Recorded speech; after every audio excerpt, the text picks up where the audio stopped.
अच्छे लोग दुखी क्यों रहते हैं और पापी पाखंडी लोग हमेशा खुश रहते हैं और मौज उड़ाते हैं? इसके दो कारण हैं, दोनों ही कारण मैं आपको आज बताती हूँ। सबसे पहले अच्छे लोग दुखी क्यों रहते हैं, एक कहानी के माध्यम से समझते हैं। एक नगर में विधवा स्त्री रहती थी। उसकी 3 छोटी छोटी बेटियां थी। जवानी में ही उसके पति गुजर गए थे।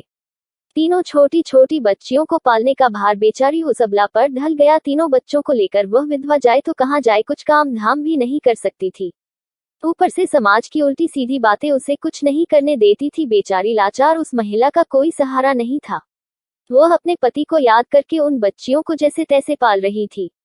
पति के गम में बीमार पड़ गई। उसे उन बच्चियों की चिंता थी कि क्या होगा, कैसे इनका पालन पोषण होगा। उन्हीं बातों को सोच सोच कर एक दिन उसकी तबीयत बिगड़ गई। उसका अंतिम समय निकट आ गया था। धर्मराज का एक दूत उस विधवा स्त्री के प्राण लेने धरती पर आया, लेकिन वहां का नजारा देख वह दुविधा में पड़ गया। उसने देखा महिला जमीन पर पड़ी हुई है और उसकी तीनों बेटियां उसके ऊपर सिर रखकर पड़ी है। यह देखकर उसको दया आ गई और वह बच्चियां अपनी मां को रो रो कर जगा रही थी। फिर दूत ने सोचा, इनका पिता पहले ही मर चुका है। अगर मैं इस स्त्री के प्राण लेकर गया तो यह बच्चियां किसके सहारे रहेगी, कौन इनका पालन पोषण करेगा।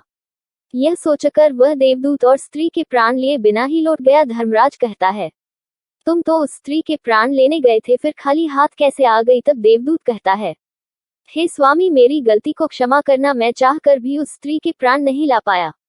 अगर मेरी जगह आप होते तो शायद आप खाली हाथ ही लौट कर आते। मैं उस महिला की बच्चियों का दुख नहीं देख पाया और रो रही थी। उन्हें वहां कोई देखने वाला भी नहीं था। यदि मैं उस महिला को ले आता तो उन बच्चियों को कौन देखता, कौन उनको पालता पोषता। पृथ्वी लोक मनुष्य तो इतने स्वार्थी हो गए कि बिना मतलब के तो कोई किसी का सहारा भी नहीं बनता। यदि कोई मदद भी कर देता है तो वह बदले की उम्मीद करता है या फिर उसे अपने एहसान के नीचे जीवन भर दबाकर रखना चाहता है। देवदूत कहता है, हे स्वामी, उस महिला को थोड़ा और समय दे दिया जाए ताकि वह अपनी बच्चियों को पाल पोस कर बड़ा कर सके। देवदूत की बात सुनकर धर्मराज ने उसे डांटते हुए कहा, अरे मूर्ख, ईश्वर की बनाई गई सृष्टि में ना कोई एक क्षण घट सकता है और ना कोई बढ़ सकता है।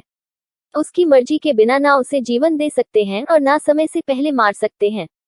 ईश्वर जो करता है सबके साथ अच्छा ही करता है। तुम कौन होते हो विधाता के नेक को बदलने वाले। तुमने उस महिला को ना लाकर ईश्वर के नियम का उल्लंघन किया है। तुमने बहुत बड़ा अपराध कर दिया, इसलिए तुम्हें इसका परिणाम भोगना ही पड़ेगा। जाओ, जिस पृथ्वी के मनुष्य से तुम्हारी ममता है उसी पृथ्वी पर मनुष्य बनकर अपना पाप भोगो। देवदूत कहता है, हे स्वामी, धरती लोक से मेरा उद्धार कब होगा और कैसे होगा। धर्मराज कहता है, धरती पर जाकर तुम अपनी मूर्खता पर 3 बार खिलखिलाकर हंस लोगे, तब तुम्हारा उद्धार हो जाएगा। इतना कहकर धर्मराज ने उस देवदूत को धरती पर धकेल दिया। वह धरती लोक पर मनुष्य शरीर में आ चुका था। उसके शरीर पर वस्त्र नहीं थे। यहाँ का एक नियम है, जब मनुष्य जन्म लेता है तो उस समय वह नग्न होता है। देवदूत ने जन्म तो नहीं लिया और वह निर्वस्त्र ही एक सड़क के किनारे पड़ा ठंड से ठिठुर रहा था। वहीं से एक मोची गुजर रहा था। वह मोची अपने बच्चों को ठंड से बचाने के लिए कपड़े लेने जा रहा था। रास्ते में ठंड से ठिठुरते एक नग्न व्यक्ति को देखकर उसे दया आ गई। उसने अपने बच्चे को तो कपड़े नहीं लिए, लेकिन उस देवदूत को कपड़े और कंबल जरूर खरीद लाया और कपड़े लाकर उस देवदूत को दे दिए। देवदूत कहने लगा है, भाई, आपने मुझे कपड़े देकर मुझ पर बहुत बड़ा उपकार किया है, लेकिन कपड़े देकर आपने मुझे ठंड से तो दूर कर दिया। ना तो मेरा कोई घर है और ना कोई परिवार, ना कोई भोजन का कोई साधन। तब मोची बोला है, भाई, तुम मेरे घर चलो, मैं तुम्हारा सारा खर्चा उठा लूंगा। और वह मोची देवदूत को लेकर घर पहुंचा। उधर मोची की पत्नी ने देखा कि उसका पति बच्चों को कपड़े लेने गया था। कपड़े तो कुछ लाए नहीं, उल्टा एक आदमी को घर बुला लाया है। पत्नी अपने पति से झगड़ने लगी और उसे भला बुरा कहने लगी। यह देखकर वह देवदूत बहुत जोर जोर से हंस पड़ा। मोची ने पूछा, अरे भाई, तुम हंसते क्यों हो, ऐसा क्या देख लिया आपने। तब देवदूत ने कहा है, भाई, मेरी हंसी का रहस्य मैं आपको नहीं बता सकता, समय आने पर मैं तुम्हें स्वयं बता दूंगा। वह देवदूत मोची के घर में रहने लगा और कुछ ही दिनों में उसने मोची का सारा काम सीख लिया। देवदूत के द्वारा बनाए गए जूते और चप्पल खूब बिक रही थी। कुछ ही दिनों में मोची धनवान बन गया। दूर दूर तक उसके जूते फेमस हो गए थे, यहाँ तक कि राजा महाराज तक उससे जूते बनवाने का आदेश देते थे। जब से देवदूत उसके घर आया था उसकी तो किस्मत ही चमक गई थी। धन की कोई कमी नहीं रही, सब कुछ अच्छा चलने लगा। एक दिन की बात, राजा का एक सैनिक चमड़ा लेकर उसी मोची के पास आया और बोला, देखो, हमारे महाराज इसी चाम के बने जूते पहनना चाहते हैं। यह चाम बड़ा कीमती है, तुम ठीक से इसे एक जोड़ी जूते तैयार कर दो। यह चाम खराब नहीं होना चाहिए, पर ध्यान रखना, इस चमड़े के जूते ही बनने चाहिए। भू उसे भी इसकी चप्पल मत बना देना, राजा का सैनिक चमड़ा देकर चला गया। इधर मोची ने भी देवदूत को समझाया कि देखो राजा वाली बात है, इसमें कोई गलती ना करना, चमड़ा भी बहुत कम है, इसलिए चमड़ा खराब नहीं होना चाहिए। जूते की वह कहकर गया है तो जूते ही बनाना, गलती से यदि चप्पल बना दी तो राजा हमें कठिन से भी कठिन सजा देगा। मोची के इतना समझाने के बाद भी देवदूत ने चमड़े से चप्पल ही बनाई। चप्पल देकर मोची की सांसें फूल गई, वह देवदूत को डांटने लगा, यहाँ तक कि डंडा लेकर उसे मारने के लिए दौड़ा। कहने लगा, अबे मूर्ख, तुझे बार बार समझाया कि जूते ही बनाना, लेकिन तूने चप्पल ही बना दी। अब राजा हमें नहीं छोड़ेगा, तू भी मरेगा और साथ में मैं भी मारा जाऊंगा, वह हमारे पूरे घर को फांसी लगवा देगा। मोची को अत्यंत दुखी देखकर देवदूत एकदम से देखकर खिलखिला कर हंसने लगा। मोची बोला, अबे मूर्ख आदमी, काम बिगाड़ कर अब हंस रहा है, वह देखो जूते लेने राजा का सैनिक आ गया और बोला है, मोची भाई कल जो मैं चमड़ा दे गया था उसके जूते मत बनाना, चप्पल बना देना, क्योंकि राजा साहब का देहांत हो गया है और यहाँ की प्रथा है, मरने वाले व्यक्ति को चमड़े की चप्पल पहनाकर अर्थी पर लेटाया जाता है। सैनिक की बात सुनकर मोची को ऐसा लगा जैसे मरे हुए शरीर में जान आ गई हो। इसके हाथ से डंडा छूटकर गिर गया और उसने देवदूत के पैर पकड़ लिए और उससे माफी मांगने लगा। देवदूत मोची की इस हरकत पर जोर जोर से हंस रहा था। मोची ने पूछा, तुम क्यों हंस रहे हो? तो देवदूत ने कहा, समय आने पर इसका कारण बता दूंगा। दूसरे दिन एक बुढ़िया के साथ 3 लड़कियां मोची की दुकान पर आई थी, उनकी शादी होने वाली थी और वह तीनों अपने लिए जूतों की नाप देने आई थी। देवदूत ने तीनों लड़कियों को पहचान लिया कि यह 3 वही लड़कियां वही है जिनकी मां को न ले जाने के कारण आज मैं अपने किए की सजा भोग रहा हूँ। और यह लड़कियां काफी बड़ी हो गई है, अच्छे घर में पली बड़ी मालूम पड़ रही है। बुढ़िया कहती है, हाँ बेटा, बचपन में इनकी माँ चल बसी, इसलिए इनको मैंने मेरे पास रख लिया। मेरे पास करोड़ों की दौलत है और दुर्भाग्य से मेरा भी कोई नहीं है, तो इनको मैंने मेरे पास रख ली है। मैंने इनको पढ़ाया लिखाया और अब इनकी बहुत खानदान में इनकी शादी कराने जा रही हूँ। लड़कियों का भाग्य देखकर देवदूत सोचता है, परमात्मा जो करता है अच्छा ही करता है। अगर उस समय में इनकी माँ नहीं मरती तो आज यह भूखमरी और दरिद्रता में ही पड़ी रहती। इनकी माँ के मरने के बाद आज तीनों लड़कियां बहुत बड़े घराने की बहू बनने जा रही है और इस बुढ़िया की करोड़ों की संपत्ति की मालिक भी बन चुकी है। यह सब देखकर देवदूत अपनी पहले की मूर्खता को सोचकर जोर जोर से हंसने लगा। मोची ने पूछा, आप क्यों हंस रहे हो? अपनी हंसी का कारण बताओ। देवदूत मोची से कहता है, मैं एक देवदूत हूँ और अभी जो यह तीनों लड़कियां जो जूतों की नाप देकर गई है, इनकी माता को लेने आया था, लेकिन उस समय यह तीनों छोटी छोटी थी, तो इन पर तरस खाकर मैं इनकी मां को नहीं ले गया और इनके पिता का पहले ही निधन हो गया था। इस कारण मुझे धर्मराज ने श्राप देकर धरती पर भेज दिया। मैं बिना कपड़े के एक सड़क के किनारे पड़ा था, तब तुम मुझे अपने घर ले आए और उस समय तुम्हारी पत्नी तुमको खूब लड़ी थी, क्योंकि तुमने अपने बच्चों के कपड़ों के पैसों से मेरे लिए कंबल और कपड़े खरीद लिए थे। तब मैं पहली बार तुम्हारी पत्नी की मूर्खता को देखकर खूब हंसा था, क्योंकि तुम्हारी पत्नी उस लाभ को नहीं देख पा रही थी जो मेरे आने से तुम्हारे घर में होने वाला था। और दूसरी बार हंसी जब आई, जब तुम राजा के जूते नहीं बना सके और तुम डंडा लेकर मेरे पीछे भागे थे। उस समय तुम राजा के बारे में सोच रहे थे, लेकिन तुमको यह मालूम नहीं था राजा के साथ क्या घटना घटने वाली है, जिसके कारण राजा को जूतों से अधिक तत्वों की आवश्यकता पड़ गई। हम किसी भी चीज को देखकर या सोचकर दुख मनाते हैं, जो हम उसे नहीं देख पाते वह होने वाला होता है। कई बार परमात्मा हमारी अच्छा या भलाई के लिए हमारे साथ बुरा करता है, पर हम उसे देखकर भगवान को कोसते हैं। अच्छे लोग दुखी क्यों रहते हैं? पापी लोग हमेशा खुश रहते हैं। हम उस अच्छे को नहीं देख पाते जो हमारे साथ भविष्य में होने वाला है। कई बार हमारे साथ वर्तमान में अच्छा होता है तो हम बहुत खुश होते हैं, लेकिन हम यह नहीं देख पाते कि भविष्य में क्या होने वाला है।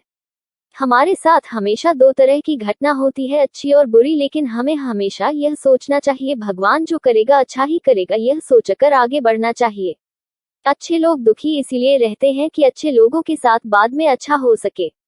और दूसरा कारण यह है कि अच्छे लोग हमेशा ईश्वर से जुड़ रहते हैं और इनको ईश्वर से जुड़ा रहना भी जरूरी है, कि उन पर दुख आते रहना चाहिए। अंत में देवदूत मोची को सब कुछ समझाकर वापस धर्मराज के पास चला गया। पापी मनुष्य सुखी क्यों रहता है? पापी मनुष्य सुखी नहीं रहता है, क्योंकि पाप करने से उसकी आत्मा में डक बढ़ता है। जीवन का सच्चा सुख सत्य, धर्म और निष्काम कर्म में होता है। इन तीनों के अभ्यास से मनुष्य शुद्ध बुद्धि, शांति और आनंद की प्राप्ति करता है। अच्छे लोग दुखी क्यों रहते हैं? अच्छे लोग दुखी नहीं रहते हैं, लेकिन कभी कभी उन्हें भी कठिनाइयों का सामना करना पड़ता है। वे अपने दुख को छिपाकर रखते हैं और दूसरों की मदद करने के लिए प्रयासरत रहते हैं। अच्छे लोग दृढ़ता और सामर्थ्य से समस्याओं का सामना करते हैं और अंततः सफलता की ओर बढ़ते हैं। इसलिए अच्छे लोग दुखी नहीं होते हैं, वे अपने अंदर की शक्ति से समस्याओं का सामना करते हुए सफल होते हैं। पापी लोग हमेशा खुश रहते हैं। नहीं, पापी लोग हमेशा खुश नहीं रहते हैं। वे अपने अनिष्ट कार्यों के कारण अपनी आत्मा में दुख और असंतोष को बढ़ाते हैं। इसके बाद भी कुछ लोग पाप करने में आनंद और सुख का अनुभव करते हैं, लेकिन यह असत्य होता है और अंततः उन्हें दुख ही मिलता है। सत्य, धर्म और निष्काम कर्म के अनुसरण से ही व्यक्ति सही सुख को प्राप्त कर सकता है।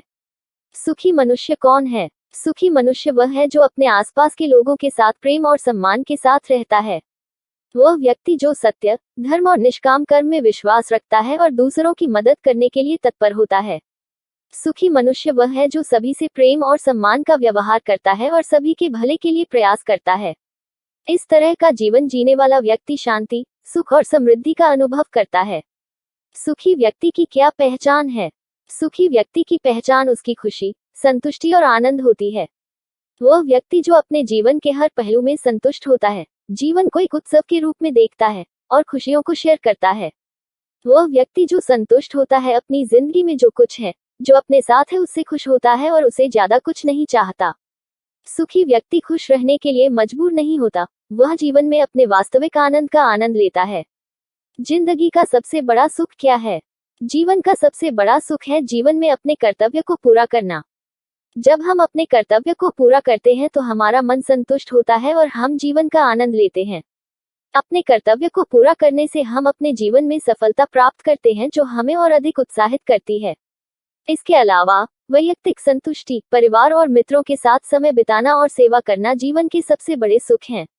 आदमी को सबसे ज्यादा दुख कब होता है? आदमी को सबसे ज्यादा दुख तब होता है जब वह अपने प्रियजनों को खो देता है। प्रियजनों की मृत्यु का दुख कोई भी उसकी जगह नहीं ले सकता है। वह दुख एक ऐसी तकलीफ होती है जो मनुष्य को अपनी असमर्थता का एहसास कराती है। इसके अलावा आदमी को दुख ज्यादा होता है जब वह अपनी स्वास्थ्य से जुड़ी समस्याओं से गुजरता है, वित्तीय समस्याएं होती हैं या वह जीवन के अन्य महत्वपूर्ण मुद्दों से जूझता है। 3 दुख हैं। 3 दुख कौन से हैं? 1. आध्यात्मिक दुख, जो मनुष्य को अपनी आत्मा के साथ जुड़ा होता है, जैसे अज्ञानता, दुर्विवेक, अज्ञान और मोह। 2. भौतिक दुख, जो मनुष्य को उसके शरीर के साथ जुड़ा होता है, जैसे रोग, दर्द, रोग रुझान और उम्र की बढ़ती हुई मांग। 3. आध्यात्मिक भौतिक दुख, जो मनुष्य को उसके मानसिक और भावनात्मक स्तर पर जुड़ा होता है, जैसे किसी की मृत्यु का दुख, विवाद, दुखी रिश्तों, विवाह विच्छेद, व्यवसायिक तंगी आदि।